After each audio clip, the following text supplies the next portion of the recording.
Magkakabit tayo ng mini driving light para dito sa Honda Click B3 natin mga boss.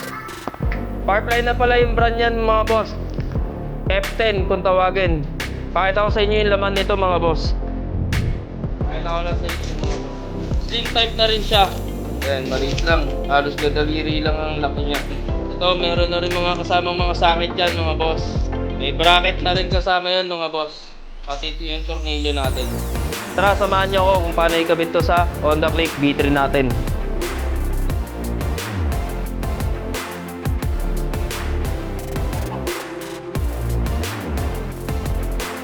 Eh mga boss, magwa-wiring tayo ngayon. Ito, kakabit na natin to. Dito. Ito yung pinaka-ground. Papunta dito. Tapos, yung dalawang wire na to, para dito sa dilaw at saka yung sa pula.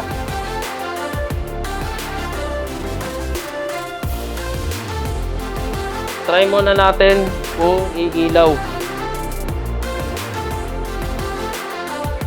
All good, mga boss. Ay mga boss, papailawin ko na yung mini driving light. Stock light pa lang ng Honda Click yan mga boss. Papailawin ko na mga boss. Ito yung low niya mga boss, kulay dilaw. Nakikita nyo naman, ito yung high niya.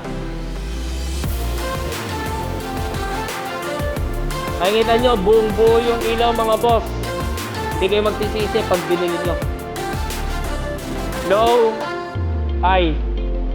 Okay.